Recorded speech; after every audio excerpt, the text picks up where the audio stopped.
Hello and welcome to the Global Church Project. I'm Graham Hill. Emmanuel Katongole is the child of Rwandan parents, one Hutu and the other Tutsi. Many of his writings focus on peace, forgiveness, reconciliation, and Christianity in the Global South. He's passionate about the relationship between faith and theology, and peace and justice. Emmanuel Katongole is the author of many books on African theology, The Crisis of Faith Following the Rwandan Genocide, and Christian approaches to justice, peace, and reconciliation. He's recently released a book called The Sacrifice of Africa, a political theology for Africa. Emmanuel Katongole, welcome to the Global Church Project. Well, thank you for having me. You've written extensively on the church in Africa and the church in Rwanda, and in your book, Mirror to the Church, you talk a lot about the kind of issues that the church is going through. What are some of the things that you're trying to get at in your work there? Well, yes, in this book, Mirror to the Church, it's basically two things that I'm trying to get at in the Mirror to the Church. One is a question of identity, Christian identity, but through the lens of my own identity. And two, it's a question of the church. What is the church and what is the church's role in the world? But about identity, Mirror to the Church, in a way, was a way to kind of work out issues for me. And the story I tell, part of the story in Rwanda, in Mirror to the Church, was my parents migrated from Rwanda. I was born in Uganda, but my parents migrated from Rwanda. And one of them was Hutu, the other Tutsi. So with the genocide in 1994, I began to ask the question, so who am I? Am I Hutu? Am I Tutsi? What would have happened to me if I'd been in Rwanda? But then that was also made more complex by where I was. I was at Duke Divinity School, teaching theology as a Catholic priest in a Methodist setting. I had started a Center for Reconciliation as a Catholic who was working not only with Protestants, but who had many of my friends were evangelical. And I was comfortable within that setting. So I started kind of reflecting on this question of identity, my own identity in a way. Am I Hutu? Am I Tutsi? Am I Ugandan? Am I Rwandan? I spent 6 years in Europe. Now I am in America, a Catholic Protestant university. So who am I? So the question of identity was coming up really for me. And so Mirror to the Church gave me an opportunity to work through those issues about identity and to discover that actually identity is not a stable thing. Identities get formed. That's when I realized that that was what was going on in Rwanda. That the people that had started off kind of speaking the same language, same culture, by 1994, they had become so polarized, antagonistic, Hutu and Tutsi, stable in their identities. And so I'm beginning to wonder, what's the role of Christian identity then? Is it just kind of to map itself over and above those identities? Or Christian identity is a formation of a new identity in the world? So that's what kind of connected the second element that I'm trying to work through, the question of the church. So what is the church then? So before the Civil War, a very large percentage of the Rwandan population would have called themselves Christian. So what was going on for people in their sense of identity as they were being polarized into Hutu or Tutsi, as they were engaging in the Christian faith? What was going on in people's hearts and minds? Yeah, Graham, that's one of the most painful events about Rwanda. Rwanda was, and still is, one of the most Christian nations in Africa, over 90% Christian. The church was flourishing, and during the genocide, the church's role within the genocide was very, very complex. It was the church was conflicted. The church participated in the genocide. People killed one another, Christians. So I'm saying, what is going on here? Then the more I kind of analyze the story, the more I realize that, well, the church just took these identities, Hutu and Tutsi, for granted. The church's evangelization of Rwanda happened around the same time that the colonialism was going on in Rwanda, and all these theories about Hutu and Tutsi. And the church just accepted that and just saw itself as kind of building onto these identities, the identities being the more stable backbone, if you like. And that's what I think made the church's role in the Rwandan genocide very, very negative, and kind of participating and people killing one another, Christians in the name of Hutu and Tutsi, as if Christianity didn't make any difference. How did that struggle with identity, as manifested in a civil war, hold up a mirror to the global church, to Christianity today? Because what I realized that Rwanda was not unique. In fact, actually, Rwanda was just reflecting forms of Christianity that we have lived everywhere in the West as well. And in fact, the story of Rwanda is just a reflection of the kind of Christianity that we understood, that was brought through the missionary presence. That Christianity does not really question whether it is tribe or nation, but just kind of builds onto that. And so Rwanda now holds us, provides us with a mirror to begin to see, oh, this is what is going on within Christianity. If the church accepts whatever sociological or anthropological definitions and leaves those in place and just kind of tries to build onto that, then it's not different from what happened in Rwanda. Well, actually, I read a study recently that was talking about some of the shifts in the millennial generation in the United States. And the term used to go God, family, and nation, I believe. But the study for the millennials in the United States suggests that they've reversed that order, that young Americans tend to think of themselves firstly in the context of family, then nationhood, and then God. So do you think it is a widespread problem that people identify themselves firstly with family and then with their tribalism, their nationhood, before they begin to think about, well, what does it mean to be the people of God? I think that's given. I think that's the starting point. I think naturally people identify with family and then with a bigger community, whether it is town or city or nation or tribe, and then with God. I think that is the given. But to say that it is the given is not to say that that is how it ought to be. The revolutionary element that is introduced by Christianity is precisely to call that into question, to say, okay, this might be the starting point, but this is not the terminus ad poem. This is not where it is headed. The role of Christianity, in a way, is to begin to see that from this starting point, actually, the Christian journey, can begin to form a new identity that actually reformats, if you like, this whole sense of who are my people. I think, as I understand it, I think this is what the Christian journey is all about. To begin where we are, and then to kind of bring us to a new element and a new place where the sense of who my people are has been extended.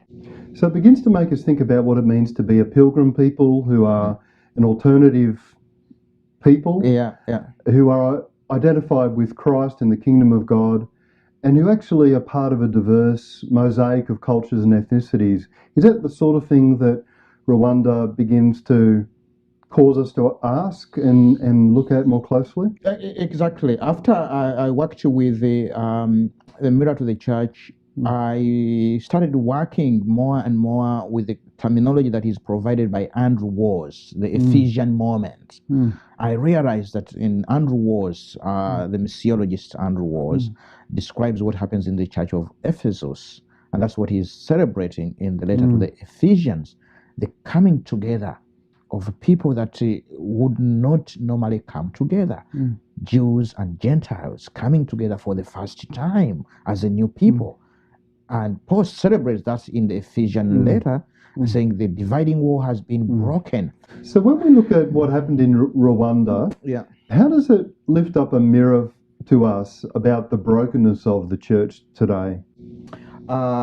Yes, the image that I've been using more and more later is the image of the Ephesian moment, the fragments, that each fragment, we live in fragments, and each fragment thinks that it is the whole, and it can only think it is the whole by excluding the other.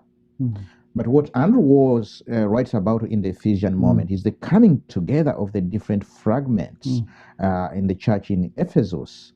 The dividing wall has been broken. The people who lived apart, and we are all, in a way, sojourners, journeying together, and only together. And the letter of the Ephesians says, only together can we manifest the full height of Christ's full stature. Only together. So the coming together of these fragments. People who would not normally come together, Jews and Gentiles, now they come together and have a meal for the first time. So for me, that's a very dynamic image of what the church is. That these different fragments, whether it is Hutu or Tutsi, black and white and Americans, there is a real possibility of coming together as a new people, as a new creation. And together, there can be a realization of that full stature that the letter of the Ephesians talks about. So eventually, for me, that is where Rwanda provides a mirror. That the genocide, in a way, reflects that kind of exclusion, that kind of refusal to even consider the other as part of who I am. And Rwanda is very very good as a mirror in that it kind of provides in a way a radical expression of that exclusion. Even though, as we know, many in Rwanda are intermarried. There's so much intermarriage. And actually, the exclusion of the other is just an exclusion of oneself. But in so many ways. When you look at Rwanda today, where do you see signs of hope and embrace? Where do you see that people have tried to bring healing and reconciliation and peacemaking? What are some examples and stories? Well, there are lots of stories coming out of Rwanda that I actually show the hope, if you like, the hope that there is. But even before I talk for the moment, at the present, you need to go back even within the genocide time. There are so many stories that in a way bring out, exemplify, if you like, this hope. One story that I work with is a story of the Nyamirambo community, which is a Muslim community. A Muslim community. That's surprising. Now, this Muslim community was one of the only few that did not divide according Hutu and Tutsi. So there in the Muslim community, lives were saved. And the reason? The Muslims did not identify as Hutu and Tutsi. Their identity as Muslim was far higher and deeper than Hutu and Tutsi. Now, for me, that provides a radical mirror to what the church is called to be. But there are other stories within the genocide of people who refused to separate and were killed. So those also provide very lively examples and mirror to what the church is called to be. Now, on my recent visit to Rwanda, I visited also some communities where you can see something like that. Victims who are now working with perpetrators of the genocide in the fields, they're working together, they are rebuilding homes together, and their families, in a way, are working together, kind of really providing a sense of how the future looks like. So stories like this, for me, provide not only a sense of hope, but also a sense of direction to what the church is called to be. In your work on the sacrifice of Africa, you look at some of the endemic problems that Africa faces today. Can you describe some of those, and what is your analysis of why these problems persist? So, first of all, in the future for Africa, I'm dealing with some of the problems, the endemic problems: HIV/AIDS, poverty, ethnicity, tribalism, war, violence, dictatorship in Africa. And actually, that work, A Future for Africa, is full of frustration for me. What's going on in Africa? Why can't these things change? Why are they so endemic? And I kind of explore the different strategies that have been used to kind of bring hope in Africa in the midst of all that. And I realized that this is kind of like an endless cycle. The problems persist. So that's where I end with this observation that these problems are not just incidental problems. They're kind of wired within the imaginative landscape of Africa. In the Sacrifice of Africa, you talk about how some of these problems speak to the way in which culture and ethnicity and other issues are wired into the African setting. Can you describe what do you mean by wired and how do you see evidence of this? Well, a part of it was trying to get a sense to why these issues are endemic, why they don't seem to go away, in spite of the very many strategies that have been tried, and then begin to see something about the political history. I think that is something that many people don't pay attention to, the social history. Now, a social history, in a way, is built on an imagination. So I work with this notion of the social imagination and the social imaginary, and how history, in a way, not only assumes a number of ideas, but also works with the stories in a way that are translated into the imagination and then become the framework within which politics, economics, culture is arranged.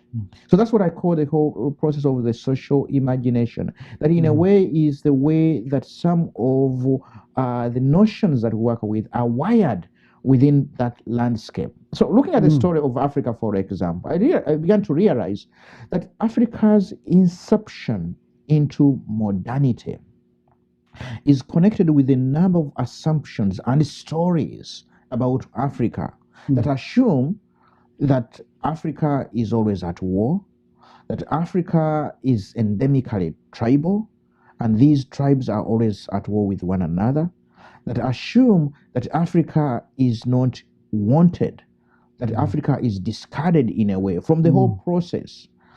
Even as it tries in a way to provide programs for whether it is colonialism or development, there is a sense in which the inception of Africa within modernity speaks about a certain kind of rejection of Africa. And how these, in a way, are translated not only into the colonial project that only uses Africa for exploitation and mineral resources, but also that is translated into the post-colonial project. Post-colonial leaders just took over a game in a way that was already set, if you like, through this process of social imagination, but never really changed the game. And so kind of we work within that imaginary landscape. So in the Sacrifice of Africa, what I'm trying to do is a kind of a social analysis of the social history of Africa and going back into the kind of stories and political formation that makes tribalism, poverty, corruption such endemic issues in Africa. How does the Christian story and narrative provide a counter narrative to that social imagination, the story of Africa? Yeah, first of all, what I try to do also in the Sacrifice of Africa, again to say, where is Christianity in all this? What difference does Christianity make? And then I saw through my analysis that actually Christianity is very present, real in Africa.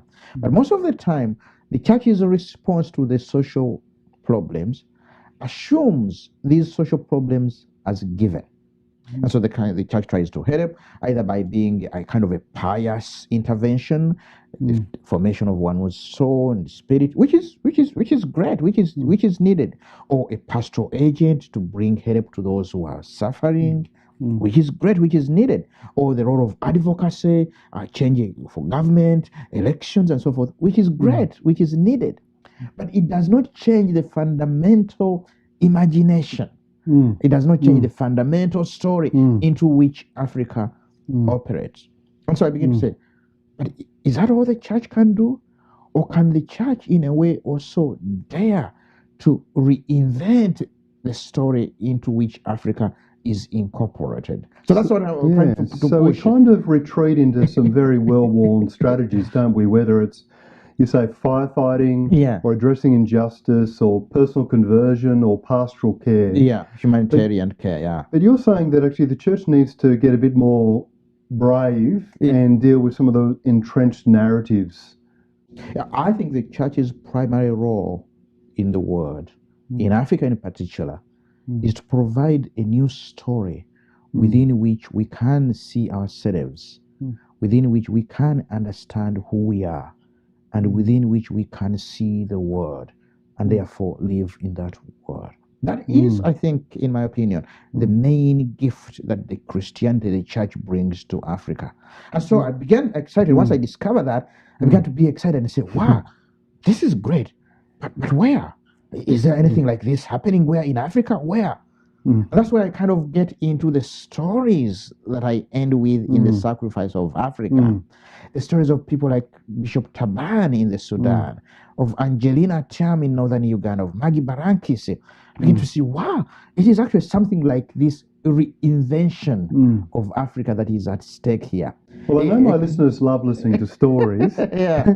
So do you want to tell us one of those stories? Well, I can tell you the story, for example, of Maggie Barankisi from Burundi. She witnessed genocide in 1993. She had raised the orphans. She herself is Tutsi, and she had raised the 7 kids orphaned, 4 of them Hutu and 3 Tutsi. Now, when ethnic war broke out in Burundi, the Hutu came and killed members of her family. The following day, the Tutsi took revenge. And Maggie, because she had these 7 kids, Hutu and Tutsi, went and hid in the bishop's place. Her family came and killed 73 people in the bishop's residence. And they tied Maggie down on a chair and said, the punishment that we're going to give you is to watch. So they started killing everyone in her sight. But her children, fortunately, ran and hid in the sacristy. And so after the massacre, she's in the church, in the chapel, crying. And then the kids come out and say, Mama, we are here, we are saved. They didn't kill us. And then Maggie realizes there that that is her role, her call, is to form a new generation of children who are beyond Hutu and Tutsi, but whose primary identity is being God's children, beloved. And so she started this ministry of Meso Shalom, of raising children in a new identity of love. And she has now raised over 30,000 children. She's built them schools, farms, a cinema, a swimming pool in Burundi. And you might focus on the projects and the hospital and the schools, but she says, no, those are not the it. The it is the new identity into which we are called as God's children, founded on the story of love. Now, a story like that, I think I realize that this is beyond the pastoral care for orphans. This is beyond being pious. This is beyond just advocacy, change of government. This is actually rewriting a new story in Burundi, founded on a new identity. This is kind of reinventing the future. So it's stories like this that I kind of work with that kind of really show the future into which we are called, but that is really grounded within the Christian story of love. Something like that. You're doing some work on lament and hope at the moment as well. Yeah. Can you tell us something about what that work is about? Yeah. You know, in my work, it's one thing that leads to another. As I said, when I was working with the Future for Africa, I came to the conclusion that these issues are wired within Africa's landscape. So that led to the Sacrifice of Africa, where I tried to unpack that and so on. Now, toward the end of the Sacrifice of Africa, as I began to work with these stories, whether it is the Mama Angelina whose daughter was abducted and she led a movement of forgiveness, or Maggie, I began to realize that what makes these activists unique is the way in which they live within the intersection of lament and hope, of pain and hope. That was kind of really surprising. And say, so what is this? So I began to kind of read more and to try to do more research around that. And then I realized that actually from within the Christian tradition, lament and hope go hand in hand. That there is no hope without lament. To the extent that we quickly jump on hope, we live with the shallow visions of hope. Christian hope is still grounded in lament, of course. Resurrection cannot happen without Good Friday. Yeah. So then again, to kind of do work with some of these stories and some of these leaders to see how they live at that intersection of lament and hope. For example, the story of Maggie that I have just told is one of the most impressive stories of hope coming out of Africa. But it's so grounded in lament that you cannot understand Maggie without lament. Not only the beginning, not only the beginning when she is crying after the massacre in the church, that kind of gives her the call, but all the program that she is doing, they are grounded in lament. And I give you one story, one example. Every time a visitor goes to this village, they are just blown away what Maggie has done for the children in this village. I mean, a swimming pool in Burundi. There are only 2 swimming pools in Burundi, and one of them is at this beautiful Belgian resort hotel in Bujumbura. The other one, you guessed right, in this village, nowhere, in the middle of nowhere, for these children. So it's surprising. And so when you visit, you cannot be but impressed. Brand new hospital, amazing, theater, bank, radio station. So you want to go around and say, oh, show me, how have you done this? And you know what she does? She says, let's go back to the beginning. She takes you to the gravesite where she buried the 72 people. And of course, as she tells the story, she's crying and everybody's crying. So I asked her, why do you do that? Why don't you just explain what happened and then show what you've done? Her answer, Father Emmanuel, I have to go back to the gravesite so that I can see the future clearly. I have to go back to the gravesite in order to see the future clearly. Wow. She's saying that without standing on the ground of lament, you cannot see the future clearly.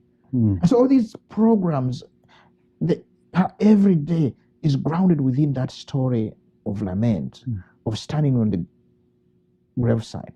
But then, even more important, she adds, as soon as I finish that, I'm so exhausted, I spend 2 hours in the chapel, reflecting and looking at the cross, the story of lament. That is where, at the story of the cross, the story of the genocide makes sense or gets taken up into a bigger story of lament and hope. Well, I think this is such an important lesson for us in the West as well. I think we've got to a stage where we're not good at mourning or lamenting. We're kind of soaked in a triumphalism in Christianity as well as in the broader culture. So do you see that this has important lessons for the way in which the church in the West understands itself and relates to the intersection between lament and hope today? Huge implications, huge lessons. The church is invited into this journey of lament and hope. Lament and hope going hand in hand. To the extent that we avoid lament, as I said, we live in shallow visions of hope, which actually are not hope, but forms of optimism, that things will be better, but that are not grounded in lament. So the challenge, of course, that many people have written about the West, the inability, for example, to stand on the ground of pain. So I think many people have captured that sentiment that in the West it's very difficult to live in lament. We avoid the Psalms of lament, even though a whole third of the Psalms are all Psalms of lament. We sing songs of praise, but not songs of lament. So there's been plans that have been, in a way, written about the way we try to avoid lament. For me, the challenge is, how do we recover practices of lament? And part of it is why I started this program of the pilgrimage of pain and hope, where invite people to journey with me to Africa, 2 weeks in places of pain, as I tell the stories of pain, but also the stories of hope.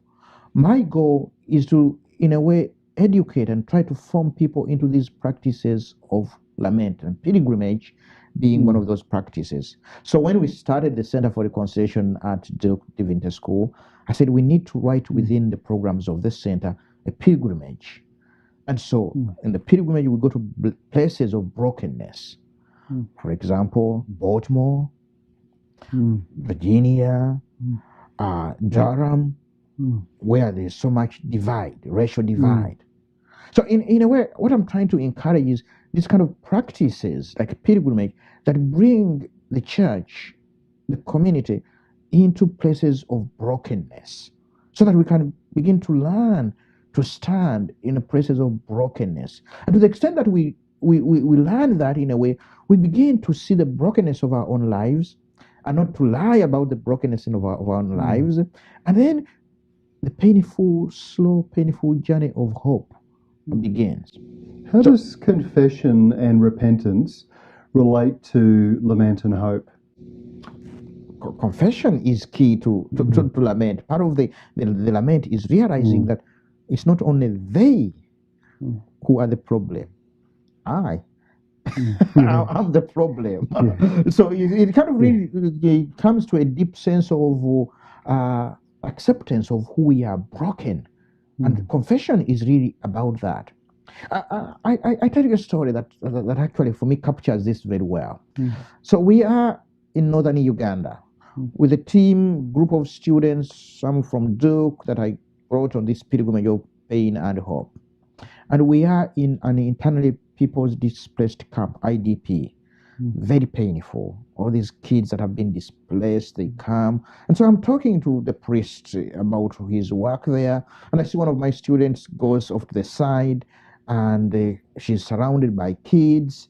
And then I see that she's moving to back to the bus. So as soon as I finish this, I go to see what is happening. I find her crying in the bus. I say, what's the problem? Of course, she doesn't want to talk about, so I give her time. And towards the end of the pilgrimage, she says, "Thank you for bringing me to Gulu, northern Uganda. Gulu saved my life." I said, "What do you mean?" Because as the kids came around me, I started telling each one of them that you are made in God's image. You are beloved. And then she realizes, she said, "I never really believed that about me." Of course, I grew up everybody saying, "Oh, you are special," and so forth, but I never really believed that about me. And here I am, Divinity School, preparing to be a pastor, but I never really believed that sense about me. And it just broke me down. I began to see all my limitations, inadequacies, but really to realize that I am beloved. So in a way, she was, for the first time, accepting herself in her brokenness, but also receiving herself as a gift that she is. That is confession to me. That is really receiving that painful but yet delightful gift of being beloved, of being God's children. There is no way that we do accept that without the admission of we are broken, we are limited. Confession. How does our new identity help us to be people who are engaged in reconciliation and peacemaking today? Well, it makes all the difference. First of all, I think, Graham, you have to understand that when Chris and I wrote Reconciling All Things, that was the start of the Center for Reconciliation. We decided to do book projects where we bring together theologians and practitioners to work together on a book. And we said, let's begin by writing together this book, Reconciling All Things. We had seen so much interest in reconciliation. As we told people that we are going to do a program in reconciliation, people said, "Great, we need work here in Durham. You need to reconcile these people. You need to bring peace to Iraq." There was so much that was required in a way. And the excitement was about you're going to bring specific skills and techniques of how to do it. And then we became dissatisfied because we realized there's so much focus on technique, on skills. And we said, but reconciliation is a story. It is not our story. It is a story of what God is doing in the world. And so our very first attempt is we need to relocate this notion of reconciliation back into the Christian story where it belongs. It is not so much about techniques and skills. If you focus so much on techniques and skills, in the end, it doesn't make a difference whether you're Christian or not. So we really wanted to recapture that sense of that this is a Christian story. And so we began with that text of 2 Corinthians chapter 5, verse 17. And when Christ, new creation. Then reconciliation is really about that new creation. And all this is from God, a gift. So before we jump into what should we do, it's about receiving. And this is what God has been doing. God has been reconciling, that ongoing journey that God himself is the one reconciling the world to himself in Christ. Wow. So how do we take time? How do we step back from this immediate activism into receiving that gift, into realizing that it is God's mission? So for us, that is where it begins. To think about peace building, peacemaking in the world begins with that sense of the story, with that sense of, wow, this is what God is doing, and God has already realized it in Christ. But how do we receive the gift? How do we live into that gift? So that's what we're trying to do in that small book, Reconciling All Things. Kind of locate the journey of reconciliation back into the Christian story. And now from within there, then you can think about, what does that mean for us Christians? The sense of journey. And so we work with that sense of reconciliation as a journey, and involving 5 things, 5 gifts, or 5 questions. The first question, if you want to talk about reconciliation toward what? What's the goal? And the gift there is the new creation. That is where it is headed. Whenever you think about reconciliation, think about new creation. The second question, okay, if it's a journey, where am I standing? What is going on right here? And the gift is lament. Wherever you're standing, it's this ground of brokenness. And how do you stand in that ground of brokenness? That is where the whole notion and discipline of lament, in a way, helps us to stand within places of brokenness, within the brokenness of our own lives, as we journey into this gift. Third question, what does hope look like? If Isaiah promises that God is always making something new, see, I'm doing a new thing, what does it look like in places like the south side of Chicago, in places like Rwanda? So how do we learn, if you like, to tell the story of hope? The fourth question, but what needs to be done? What should we do now? That's a question of advocacy. What is needed? You see, it's just the fourth question. It's not the beginning. It's the fourth question. What do we need to do now? Reconciliation involves work. And the fifth question, but how do you sustain the journey for the long haul? The spirituality, the gifts that in a way keep you going when the going is tough. Otherwise, there's no way that journey can be sustained. So we kind of work with that kind of framework of 5 gifts, or 5 disciplines, or 5 questions, to kind of to show what is involved in the journey for not only the experts, the peacemakers, but for anyone who is in Christ, for every Christian. This is the journey onto which we are called. How does all of this shape your understanding of the mission of the church and how the church engages in that mission today? Within that story of reconciliation of God, reconciling the world to himself, the church is very much needed. The church is at the heart of it. First of all, as the recipient of that gift, the church receives the gift of reconciliation. The church's first mission is to be the recipient of that gift. Oh, We are reconciled. We are a reconciled people. We are a forgiven people. It's not as easy as it sounds to receive the gift, the gift of forgiveness. Many times we want to be the agents of reconciliation, the agents of forgiveness.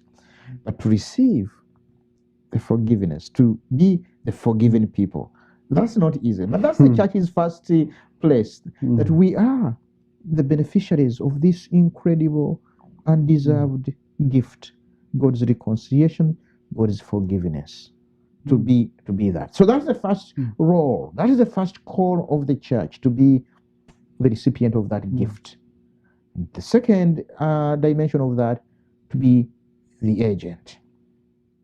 It's only towards the end of that passage in 2 Corinthians chapter 5, verse 20, that then Paul talks about being ambassadors of reconciliation. Only later on does he talk about mission. After he has spent so many words talking about the gift, then he talks about the mission, for the church to be the agent of that reconciliation. So the way I capture that is that the church is both the sign and the sacrament of that reconciliation in the world. It's a sign that you can begin to see something of a forgiven people, how forgiven people live, how forgiven people worship, how forgiven people relate to one another, but also become the sacrament in a way, and the agent and the catalyst of that gift in the world. So it's kind of that kind of, in a way, tension of being the recipients at the one time, but also being the agents. That's the role of the church. That's the mission of the church in the world, as I understand it. When you hear people talk about your work, could be students or faculty, or when you read reviews of some of the things that you've written, what do you think is most misunderstood about what you're saying? What is it mostly? Do you ever read something and think, no, they really haven't understood what I'm getting at? Yeah. I think the most misunderstood aspect is that when people, for example, read Reconciling All Things, people come to it and say, okay, we are going to get some techniques and skills from here. And they live like, but you haven't addressed the challenges. The world is burning. We need the peacemakers in Iraq, in the Middle East, ISIS, in Africa. We need skills. It's not time to kind of waste our time stepping back, theological reflection. What you need is the water and the water hoses, the houses on fire. So they kind of feel kind of frustrated that I don't provide the techniques of how to do Because you say that reconciliation. Stepping back is not running away from the problem, but it's actually engaging with the core problems. Yeah, and at times it is actually reframing the whole problem so that you can see it more clearly. Otherwise, we've been living with fire hoses and trying to put out the fires and so forth and so on. But unless you begin to ask the questions, why are these fires endemic? You cannot get into the deeper problems. You could be very active and very busy, but you're not going to get into the deeper problem. The deeper problems is that we live within deformed imaginations. We live within deformed imaginations and social realities. Those are the ones that need to be reinvented. And the power, as I understand it, the power of the Christian story is that it provides ways in which we begin to, in a way, reinvent the social realities in which we live through new narrative framework that gives us new possibilities of living and working in the world. So I think people become just impatient. They say, we're looking for techniques. We're looking for techniques, But what I'm trying to provide is a kind of even what I think is a better way of engaging the realities of peace, of brokenness in the world, by kind of getting into the deeper issues. Is there anything else you want to say to us today? I just want to say that this is a great opportunity to be able to talk about Thank my you for work. Being with us. And I appreciate you taking the time. Thanks very much. Thank you for joining us at the Global Church Project. Well, thank you. Thank you. Thank you very much. The Global Church Project is located at www.theglobalchurchproject.com. On our website you'll find a wide range of interviews and resources for colleges, universities and churches. I look forward to your company next time. From me, goodbye.